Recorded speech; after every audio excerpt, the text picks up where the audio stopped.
Everyone, delighted on this episode of Words, Images, and Worlds to be having a second chat with comics creator, author David Swartz. David, thank you for jumping in and joining. Absolutely. Thank you, Jason. I appreciate for the invite. Well, of course, of course. Glad to talk with you anytime. And I know that folks out there will know you for a series called Confederate Monster, which, as the title hints, might have some references, some pieces from monster stories that people love, some horror elements there, as well as the horrors of history layered in as well. So I know that you are approaching the end of the story cycle with this particular book. So glad to be talking with you about it. Yes, as you said, we're only an issue away from the finale, the sixth issue, which I've been dying to get to for the last, geez, it seems like 10 years almost. But when I first came up with the story, it was a very short treatment that I sent out just to kind of show publishers that I could, write for different genres. And the Hmm. book never really went anywhere, so I kind of shelved it. But then 2020 happened, and it kind of came up that I thought, hey, I want to do a book for myself again, and just sort of take some time and do that. So I chose Confederate Monster. And it's basically, for those who don't know, it's Frankenstein meets the Civil War. So it's like a retelling of the same sort of classic Frankenstein story, but in a completely sort of fresh way.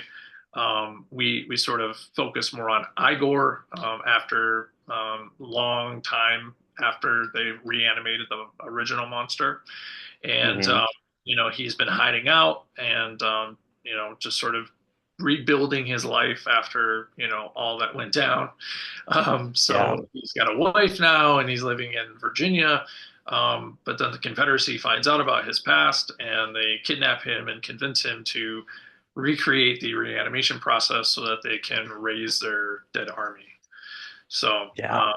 yeah, it's pretty gruesome, very intense horror story in a way. But it's also, I thought, kind of an interesting new like take on the whole Frankenstein genre, because when you really look at Frankenstein and all the stories that have been told, it's basically the same story, just in a different style or in a different time period. Hmm. And I admit I kind of shifted my time period a bit from the original to fit into the Civil War era. But I wanted to focus on a different character. I wanted to focus on different time period of this story. So it's 8 years later. So these characters have evolved. So yeah, it's I think a very fun horror story in ways. Yeah. Yeah. Now, we'll talk horror and then history. So, of course, Frankenstein is an influence, but other horror stories or horror elements that you've been inspired by to include and to explore in the story. Well, I mean, I was actually just having this conversation the other day with someone where I was heavily influenced in the style of the book by like old Hammer films, Hmm. because I Hmm. really felt like that sort of gothic, colorful. Because in ways, those Hammer films were very vibrant. The blood was really red. Hmm. So Hmm. I really thought like, wow, like that's a cool kind of stylistic thing, that I can maybe bring into it. And I'm not sure how much of it came in, just subconsciously at first until I started noticing it. But yeah, that definitely kind of influenced my take on it. I thought that it was pretty close to my vision of what it would look like on film. Because after all, I was really inspired to make a book that looked very cinematic. If Hmm. you watch the video for the Kickstarter page, the trailer is very cinematic. I was admittedly maybe a little less selly with it. It's very theatrical, so I don't like hit you at the beginning with like, "Hey, horror, buy this book," like a big sales pitch, Yeah. um, which I probably could do on the next one and maybe do better. I don't know. But I wanted the trailer to be very movie esque, theatrical, because that's sort of how I saw it. was that kind of story. So. Yeah, yeah. As far as the history, any particular kind of like research process that you went through? Have you been a Civil War buff? Is that something that you're fond of looking into, or was that a melding of what you wanted to go after in Frankenstein specifically? I think it was just more or less that's the direction I wanted to go with this story in particular. Hmm. But Hmm. I did research. I felt quite a bit for the story to get an understanding of what the technology would be, how I could kind of bend it a little bit, because obviously I had to bring a lot of higher tech type concepts into the story, But I try to explain that away by just saying like, well, Victor's brilliant. Like he's not Right. just, created, a way to raise the dead. He's also created advanced technology, almost like a Tesla. So he's created electric energy. He's created all these different like ways of using chemicals and drugs in order to like manipulate consciousness. So um, I just felt like there's a lot of different ways that I could like go about doing it, but I wanted to do it in a way that was just very um, grounded, so that I Hmm. brought actual characters from, history into it. My two main villains are very, well-known Confederate generals. But I wanted them to be true villains, like they were in real life. So why not, Um, Yeah. I guess, and again, in that way, I wanted to kind of bring the two worlds together. So you have characters from Frankenstein, and you have characters from like the historical, accuracy of that time period. Yeah. Yeah. What is it like to get to this sort of final stretch on the book and get into uh, the end is in sight, that sort of place as an author? It's exciting.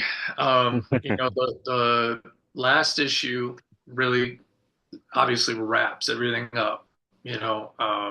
There's a big reveal, obviously, because I think a lot of these stories need some kind of big, like, kind of twist, right? So I'm really excited to get to that, and I'm really excited too to get to some of the meteor art.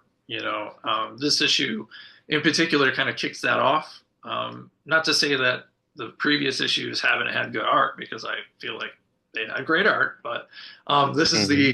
the opportunity to like get into big battle scenes and big epic sort of storytelling, so that always lends itself to like more space to do artwork. If there's less talking heads going on, I can Hmm. always expand how I approach a layout creatively. So that's exciting as a creator overall.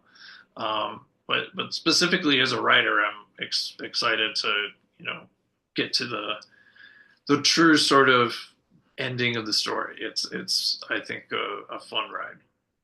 Yeah, yeah. Now you mentioned, I can't remember exactly what you said at the outset of the interview, but the hint of something different to explore, something else to explore next. Do you have an idea of what that next step is for you as a creator? Do you have a vision that you're wanting to dig into? Yeah, I mean, I've got a lot of. I mean, I think we all who are writers, have a lot of things circling on in their heads, But Hmm. specifically, I have one story in particular that I'm not sure if I'll do myself or if I might try to hire out to other artists in order to get it produced faster.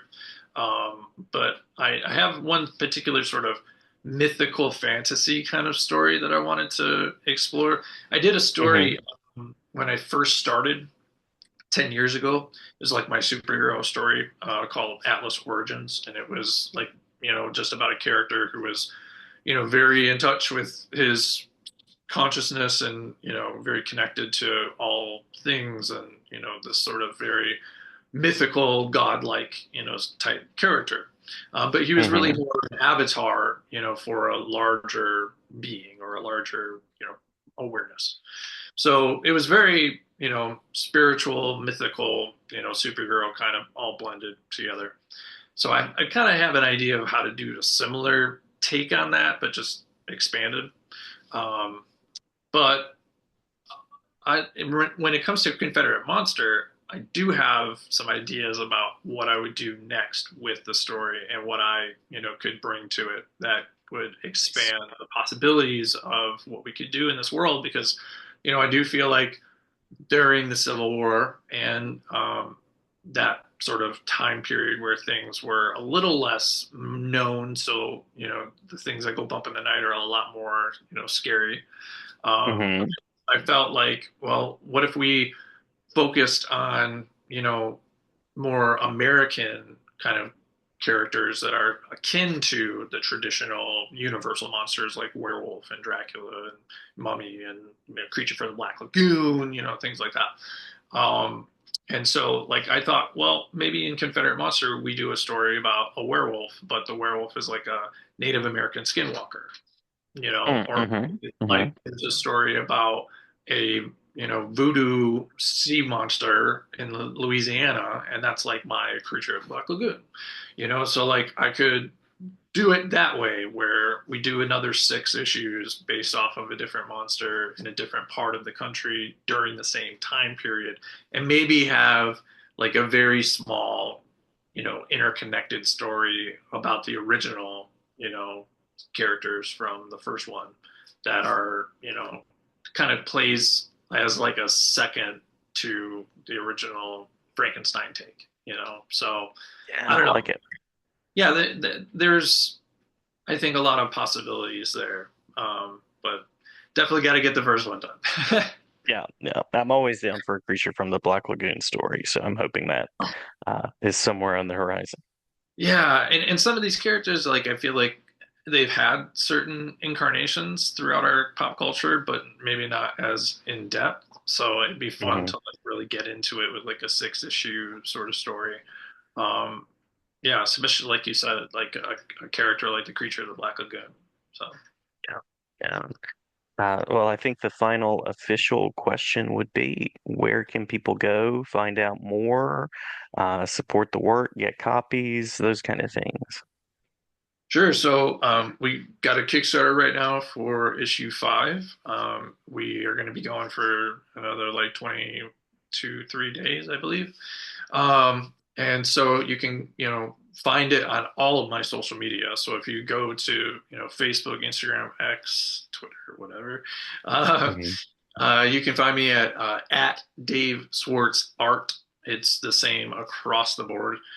You can also find my website at daveswartzart.com, where you can find a lot of my artwork, including a lot of pages and covers and artwork that I used for Confederate Monster in my gallery.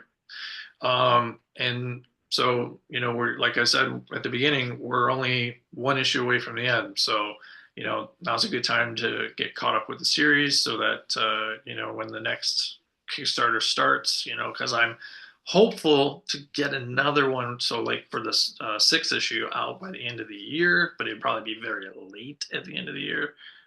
We'll see. Because the 6th issue is a double issue. It's Hmm. actually the same as the first issue. The first issue is 40 pages. So I wanted to make my first issue and my last issue just a little longer so that, you kind of get hooked in the beginning and you feel like you got like a good payoff at the end, because comic books are really easy to flip through quick. You get to the Hmm. end of the story in like 15 minutes. You know what I mean? If you're not like really absorbing the artwork as you go, you know. Yeah, But absolutely. yeah, so again, like that's why I wanted the last issue to be like a double issue so that like it's a meaty book. You can really sit with it. It takes maybe like 20 minutes to a half an hour to get through the whole thing if you're like really looking through it. Because again, like I want to hit that last issue with a lot of good art. There's a lot of battle scenes, a lot of, that kind of thing. So, um, yeah, it's gonna be great. Awesome, awesome. Well, it is an open invitation as you're creating the unfolding world of comics and horror in any direction that you want to go into. And always great to talk with you. I hope you enjoy the rest of spring break. Thank you so much. I appreciate you having me getting to Yeah, talk. anytime.